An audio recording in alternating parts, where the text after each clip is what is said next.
Assalamualaikum warahmatullahi wabarakatuh. Alhamdulillahi rabbil alamin alladzi yuhibbul muhsinin wa yarfa'u darajatil muttaqin. Ashhadu an la ilaha illallah wahdahu la syarikalah wa ashhadu anna Muhammadan abduhu wa rasuluh la nabiyya ba'dah. Allahumma salli ala Muhammad wa ala alihi wa ashabihi wa man tabi'ahum bi ihsanin ila yaumiddin. Qala Allah ta'ala fi kitabil karim, a'udzu billahi minasyaitonir rajim.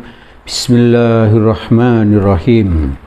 Wa likulli ummatin ja'alna mansakal liyadhkurusmallah ala ma razaqahum min bahimatil an'am. Fa ilahukum ilahu wahid falahu aslimu wa basyiril muhsinin wa basyiril muhbitin. Jamaah majelis tahlim yang dirahmati oleh Allah, mari kita senantiasa terus bersyukur kepada Allah karena Allah telah memberikan nikmat-Nya yang sangat banyak kepada kita. Nikmat kesempatan hidup ini merupakan nikmat yang luar biasa. Karena apa? Sudah banyak saudara-saudara kita yang dipanggil oleh Allah, sehingga mereka sudah tidak punya kesempatan lagi untuk beribadah dan bertaubat.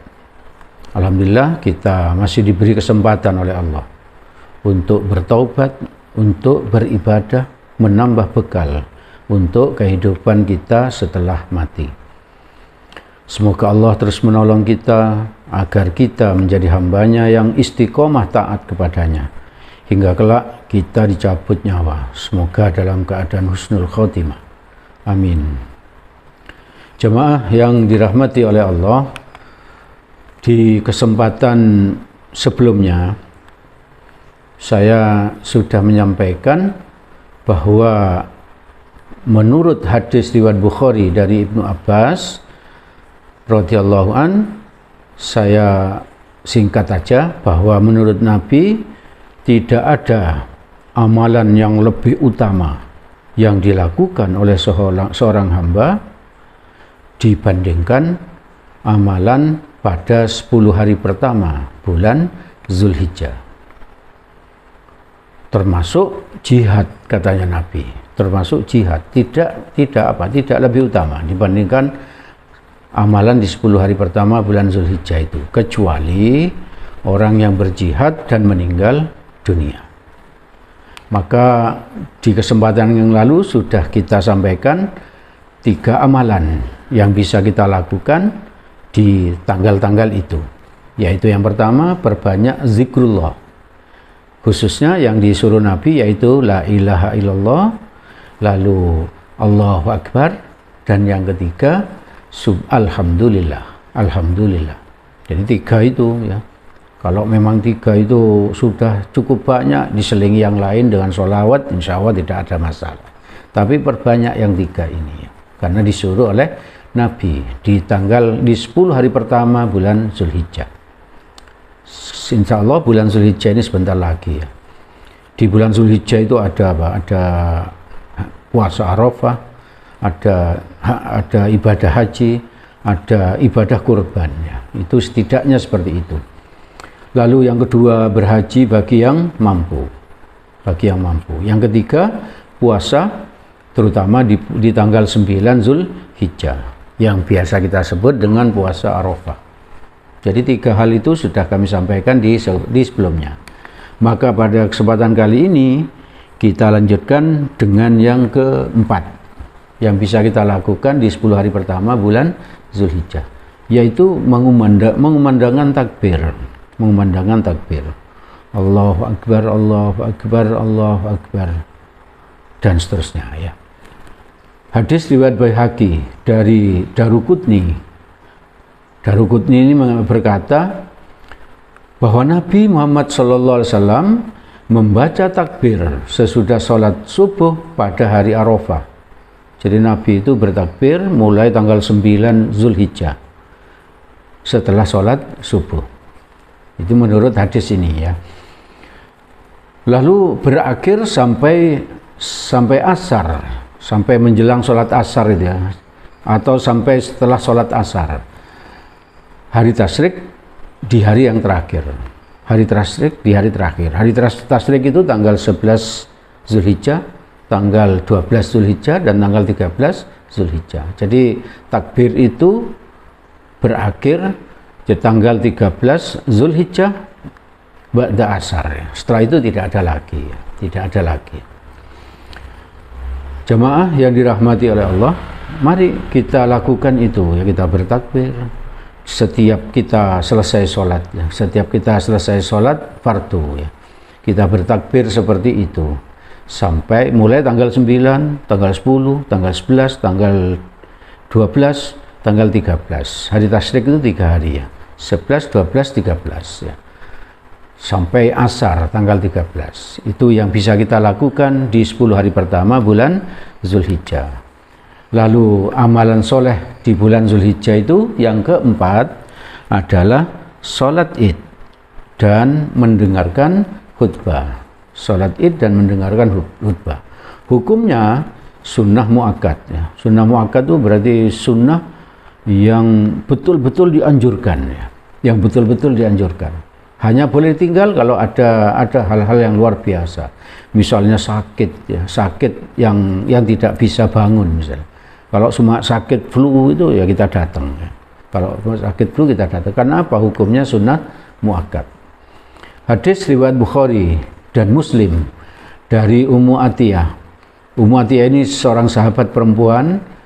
Beliau berkata, kami, katanya Ummu Atiyah, diperintah Rasulullah SAW untuk keluar dari rumah pada hari raya Idul Fitri dan Idul Adha. Wanita yang baru balik itu juga disuruh ke tempat sholat ya. Bisa di masjid, bisa di lapangan kalau di Indonesia ya. Lalu wanita haid itu juga diperintahkan untuk hadir, dan wanita yang dipingit bahkan ya, wanita yang dipingit kalau ada. Dan agar wanita-wanita haid tidak mendekat ke tempat sholat, tetapi turut menyaksikan kebaikan itu. Jadi orang yang haid datang tapi tidak mendekat ke tempat sholat, hanya menyaksikan, maksudnya tidak sholat. Jadi amalan yang kelima adalah sholat id dan mendengarkan khutbah. Ada beberapa adab itu hal-hal yang baik, sunnah yang bisa dilakukan pada hari raya id itu. Yang pertama, mandi sebelum sholat id ya, sesuai hadis dari Baihaqi ya. Nanti bisa dicari hadisnya itu. Kita disuruh mandi seperti mandi ritual ya, seperti habis kalau yang sudah punya istri, punya suami, habis berhubungan suami istri. Atau kalau masih bujang, setelah mandi seperti mandi setelah mimpi basah atau setelah menstruasi. Jadi mandi seperti itu pada syarat hari raya Idul Adha atau Idul Fitri. Misalnya di waktu mau sholat subuh itu kita sudah bisa mandi ya. Nanti sholat subuh, lalu apa? Setelah sholat subuh menunggu sebentar, lalu ke lapangan atau ke masjid. Yang kedua adabnya adalah pakai pakaian yang terbaik. Dari hadis Bukhari dan Muslim ya. Ini hadisnya tidak saya sampaikan untuk menyingkat waktu, tapi hadisnya dari Bukhari dan Muslim. Berpakaian yang terbaik ya. Bukan yang baru, tidak harus baru. Pokoknya yang terbaik yang kita miliki. Itu kita pakai untuk sholat id ya, untuk sholat id. Dan yang ketiga, kalau untuk sholat Idul Adha itu disunnahkan oleh Nabi sebelum berangkat, habis sholat subuh itu sampai berangkat sholat id itu tidak makan dulu ya, tidak makan dulu, tidak minum dulu, seperti orang puasa itu. Mulai mau sholat subuh sampai selesai sholat id ya. Jadi kita tidak makan, tidak minum, atau puasa begitu aja ya, biar mudah. Lalu itu berdasarkan hadis Ahmad, Tirmizi, dan Ibnu Majah ya. Lalu yang keempat, bertakbir dengan suara yang keras bagi laki-laki. Jadi jangan dibalik ya, jangan yang perempuan yang suaranya keras, tapi yang laki-laki itu bertakbir. Lalu ketika berangkat menuju tempat sholat dan berhenti ketika imam tidak hendak memimpin sholat. Jadi ketika berangkat kita bertakbir, lalu sampai sholat belum dimulai kita tetap bertakbir, lalu sholat mau dimulai takbir dihentikan. Kalau itu Idul Adha, nanti dilanjut lagi ketika selesai sholat zuhur, selesai sholat asar, dan seterusnya sampai hari akhir dari hari tasyrik, seperti yang disampaikan di sebelumnya ya. Lalu yang kelima itu tadi hadisnya Baihaqi ya. Yang kelima, berjalan kaki dan tidak naik kendaraan apabila tidak menyulitkan. Jadi kalau kita sehat dan tempat sholatnya tidak jauh, kita jalan kaki, tidak pakai kendaraan. Itu sunnahnya dari Nabi. Hadis dari Ibnu Majah. Dan yang keenam, kembali dari tempat sholat tidak melalui jalan yang sama ketika berangkat. Jadi waktu berangkat dengan pulang itu jalan yang dipakai itu berbeda ya. Berdasarkan hadis Bukhari, berdasarkan hadis dari Bukhari. Ibu bapak, saudara-saudara yang dirahmati oleh Allah, amalan soleh di bulan Zulhijjah yang keenam yang bisa kita lakukan adalah berkurban, menyembelih hewan kurban, sapi, kambing, domba, unta, dan lain sebagainya yang sesuai dengan syar'i. Di Quran surat 108 ayat 1, nikmat Allah itu sangat banyak ya. Nikmat Allah itu disebutkan sangat banyak. Di Quran surat 108 ayat 1 Allah berfirman, A'udzubillahi minasyaitonirrajim, Bismillahirrahmanirrahim. Inna a'toina kal kautsar. Sesungguhnya kami telah memberimu nikmat yang sangat banyak ya, yang sangat banyak. Kalau dalam ilmu matematik sangat banyak itu tandanya S itu, S tidur ya. Itu dibaca apa? Tak hingga ya, dibaca tak hingga. Saking banyaknya ya, banyak sekali ya. Banyak nikmat yang diberikan Allah itu sangat banyak. Kalian bisa hitung-hitung ini. Bapak, Ibu, saudara-saudara bisa hitung sendiri. Nikmat Allah mulai bangun tidur sampai detik ini sangat banyak. Kita bisa bernafas, kita bisa minum, kita bisa makan, kita bisa menghirup udara, menghirup oksigen, ya. Kita bisa buang air kecil, kita bisa ngentut, kita bisa buang air besar. Lah ngentut itu apa? Nikmat ya. Kalau kita nggak bisa ngentut itu obatnya mahal ya. Obatnya mahal, butuh penanganan dokter ya. Butuh penanganan dokter. Makanya itu ngentut itu termasuk nikmat. Tapi walaupun nikmat, jangan dilepas di mana-mana ya, harus ada azabnya ya, harus ada sopan santunnya gitu. Jadi banyak sekali nikmat. Nikmat itu tidak mesti rezeki, tidak mesti harta. Rezeki, harta itu memang nikmat, tapi di luar itu sangat banyak. Anak yang soleh, anak yang nurut, anak yang sukses, anak yang rajin beribadah, itu semua nikmat yang luar biasa. Nikmat. Banyak sekali nikmat yang diberikan Allah. Bahkan ketika kita tidur pun nikmat Allah itu terus digerojok oleh Allah ya. Coba waktu kita tidur itu napas kita dihentikan oleh Allah, bagaimana ya? Jadi ada kadang kita bisa mimpi yang indah-indah gitu. Itu pun nikmat gitu. Jadi banyak sekali nikmat yang diberikan Allah. Setiap detik yang kita lalui, nikmat Allah tidak pernah putus menghampiri kita. Saking banyaknya, banyak sekali. Sehingga Allah sendiri di samping ini, Quran surat ke-108 ayat 1 ini, Allah menyatakan, sungguh aku telah beri nikmat yang sangat banyak. Dan di ayat lain dikatakan Allah, kalau engkau menghitung-hitung nikmat yang diberikan Allah, maka kamu pasti tidak bisa menghitungnya. Saking banyaknya, memang sangat banyak. Maka mari kita syukuri nikmat-nikmat itu dengan cara mengamalkan Quran surat 108 ayat 2. yaitu fasholli li rabbika wanhar. Maka dirikanlah sholat karena Tuhanmu. Sholat karena Tuhan ya, tidak karena mertua, tidak karena orang tua, tidak karena ingin dipuji, tidak karena jamaah ini, tidak karena dan lain sebagainya ya. Kita sholat berniat ingin mendapatkan ridhonya Allah. Sholat karena Allah. Maka apa? Kalau kita sholat karena Allah, kalau yang laki diusahakan sholatnya ke masjid, ya. Kalau yang perempuan lebih baik sholat di rumah. Ini insya Allah pernah kita sampaikan di sebelum-sebelumnya ya. Bahwa laki itu yang bagus sholatnya di masjid berjamaah.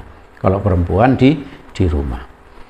Nah, jadi perbaiki itu sholatnya, pakai baju yang terbaik, berjamaah di masjid bagi yang laki. Lalu bacaannya kita buat baik, rukunnya kita usahakan baik dan seterusnya. Kalau sudah yang wajib-wajib sudah baik, kita tambahi dengan apa? Sholat sunnah itu. Sunnah qobliyah, ba'diyah, lalu tambahi sholat tahajud, sholat duha dan lain sebagainya. Sholat karena Allah. Sholat karena Allah. Dan berkorban, menyembelih hewan kurban. Kita ini hanya disuruh berkorban kambing ya. Kita itu hanya disuruh berkorban sapi atau onta. Nabi Ibrahim itu loh disuruh menyembelih anaknya ya. Bagaimana kalau kita disuruh menyembelih anak kita? Coba kita bayangkan Nabi Ibrahim lama tidak punya anak, lama nggak punya anak, terus punya anak ya, punya anak. Begitu anaknya lucu-lucunya itu apa? Sudah berusia remaja, maka apa?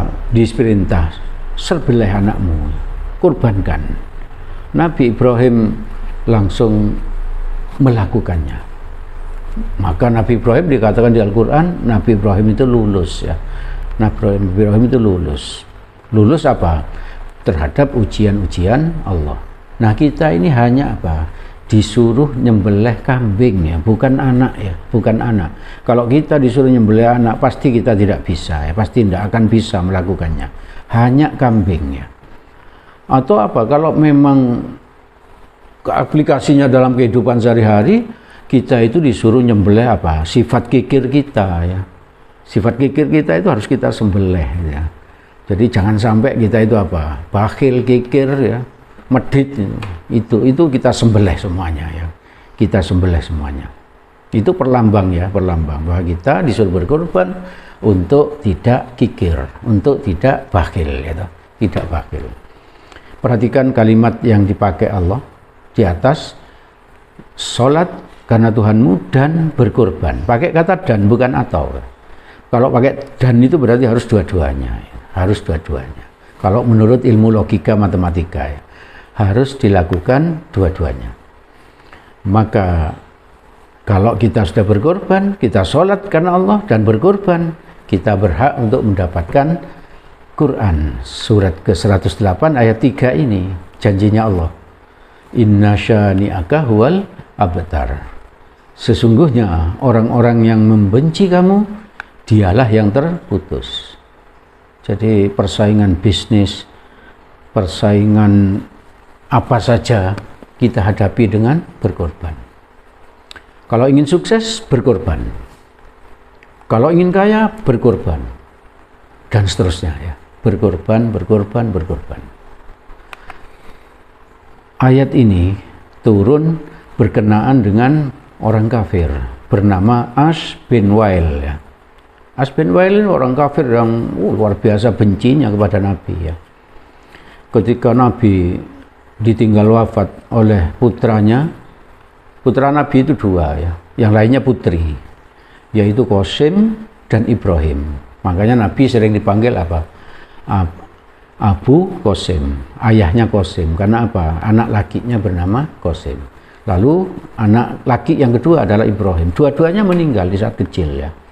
Maka ketika dua-duanya itu meninggal, As bin Wail ini menjuluki Nabi sebagai orang yang abtar ya, abtar. Jadi Nabi dijuluki seperti itu. Dia kemana-mana, lihat si abtar ini, lihat si abtar ini, lihat si abtar ini. Gitu. Maka abtar itu artinya apa? Terputus keturunannya. Kalau di Arab Saudi itu kan kalau anak laki itu meninggal, itu dianggap apa? Kita sudah nggak punya keturunan waktu itu. Jadi karena anak laki Nabi 2 orang meninggal, kita Nabi dianggap abtar. Namanya akan terputus, tidak ada sejarahnya sudah.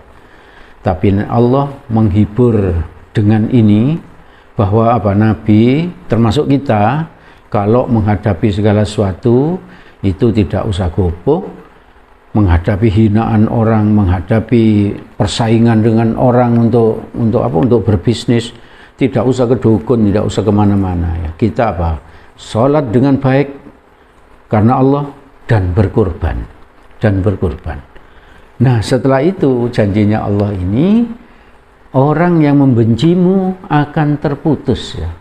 Terbukti toh. Nama Nabi itu tidak terputus. Bahkan sampai sekarang kita sebut terus nama Nabi Muhammad. Minimal ketika adzan ya. Di adzan kan ada apa? Aku bersaksi bahwa Muhammad adalah utusan Allah. Asyhadu anna Muhammadar Rasulullah. Itu setiap adzan dipanggil 2 kali. Iqamah 1 kali. Berarti minimal Nabi di adzan dan iqamah sudah dipanggil berapa? 3 kali kali 5, berarti 15 ya. Lalu ketika sholat di tahiyat awal, tahiyat akhir itu ada Allahumma sholli ala Muhammad wa ala ali Muhammad. Jadi disebut-sebut terus oleh umat Islam yang sholat, yang adzan itu. Belum lagi kalau bersolawat Nabi ya. Jadi bukan nama Nabi yang putus, bukan Nabi yang hilang dari peredaran sejarah, tapi well ini yang as bin well ini yang apa? Yang hilang dari sejarah. Memang disebut-sebut, tapi apa? Sebagai orang sebagai orang yang memusuhi Nabi, sebagai orang yang masuk neraka gitu. Sebagai orang yang masuk neraka.